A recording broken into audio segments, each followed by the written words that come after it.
अखिल विश्व गायत्री परिवाराचे संस्थापक परमपूज्य पंडित श्रीराम शर्मा आचार्य यांच्या आत्म्याला स्पर्श करणाऱ्या या विवेचनात आपलं स्वागत आहे. चला तर आपण गुरुदेवांच्या या विवेचनात जरा खोलवर जाऊया. आज आपण हे समजून घेणार आहोत की आपल्या आतल्या विश्वाला बदलून आपण बाहेरची परिस्थिती कशी बदलू शकतो. आजच्या या धावपळीच्या जगात जिथे आपण अनेकदा बाहेरून मदतीची अपेक्षा करत असतो, तिथे हे ज्ञान आपल्याला एक नवी दिशा दाखवतं. गुरुदेव किती खरं म्हणतात, जो दुसऱ्यांच्या आशेवर अवलंबून असतो तो जिवंतपणेच मेलेला असतो. हे एकच वाक्य आपल्याला आत्मचिंतन करायला भाग पाडतं, नाही का? आणि हे ज्ञान थेट गुरुदेवांच्या अमृतवाणीतून आलेलं आहे, जे अमृतवचन जीवन के सिद्ध सूत्र या पुस्तकात प्रकाशित झाले. हे केवळ शब्द नाहीत, तर खरं सांगायचं तर हे व्यक्तिमत्व परिवर्तनाचं एक शक्तिशाली साधन आहे. हा असा बदल आहे जो आपल्याला केवळ बाहेरून नाही, तर आतून आपल्या मूळ स्वभावातूनच मजबूत बनवतो. तर मग आपल्या या प्रवासाचा पहिला टप्पा सुरू करूया. हा टप्पा आहे परावलंबित्वापासून मुक्त होण्याचा, स्वतःच्या पायावर उभं राहण्याचा. निसर्ग हा आपला सर्वात मोठा गुरु आहे असं म्हणतात. कधी विचार केला आहे का की सूर्य उगवण्यासाठी कोणावर अवलंबून नसतो किंवा वारा वाहण्यासाठी कोणाची वाट पाहत नाही. ते आपलं काम अविरतपणे करत राहतात. खरा आत्मविश्वास हा परावलंबित्व सोडून निसर्गाप्रमाणे आत्मनिर्भर होण्यातच आहे. तर महत्वाचा मुद्दा हा आहे की आपल्यासमोर दोन मार्ग आहेत. एक मार्ग आहे तक्रार करत बसण्याचा, नशिबाला दोष देण्याचा, जो आपल्याला असहाय्य बनवतो. आणि दुसरा मार्ग आहे स्वतःच्या शक्तीवर विश्वास ठेवण्याचा, जो आपल्याला खरं जीवन जगायला शिकवतो. निवड आपल्यालाच करायची आहे. आत्मनिर्भरतेची पहिली पायरी चढल्यावर पुढचा टप्पा येतो जगाकडे एका नव्या नजरेने पाहण्याचा.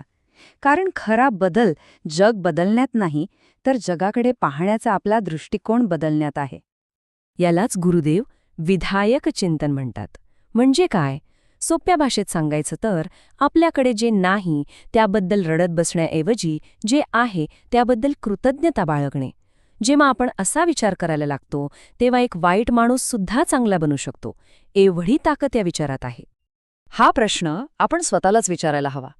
परिस्थिती कदाचित आपल्या नियंत्रणात नसेलही, पण त्या परिस्थितीकडे कसं पाहायचं हे पूर्णपणे आपल्या नियंत्रणात आहे. आणि हीच तर आपली सर्वात मोठी शक्ती आहे. गुरुदेव आपल्याला किती सुंदर आठवण करून देत आहेत बघा. आपल्याकडे काय काय आहे? आपल्याकडे घर आहे, विचार करायला बुद्धी आहे, अंग झाकायला कपडे आहेत, बोलण्यासाठी वाणी आहे. प्राण्यांच्या तुलनेत आपल्याला कितीतरी पटीने जास्त मिळालं आहे.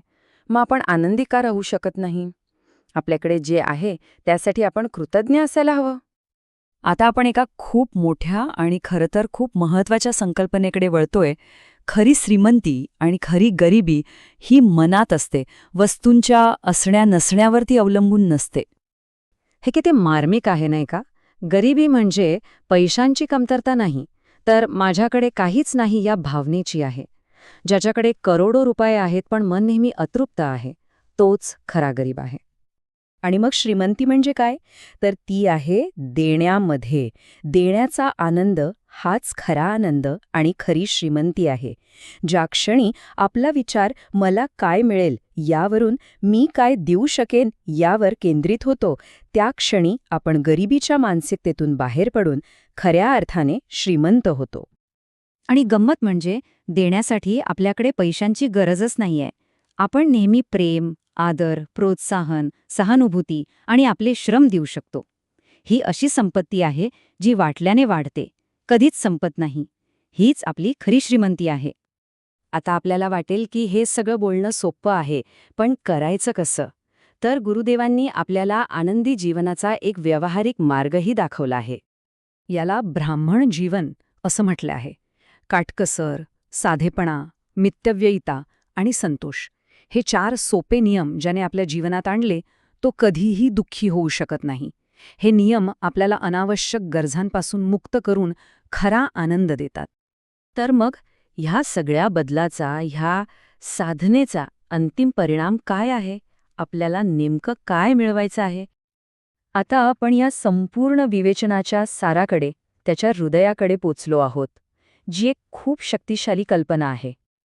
जीवनाची खरी मजा तेव्हाच आहे जेव्हा आपण एका ब्राह्मणासारखं साधं, शिस्तबद्ध, संयमी जीवन जगतो आणि त्याच वेळेस एका संतासारखं दुसऱ्यांना भरभरून देत राहतो.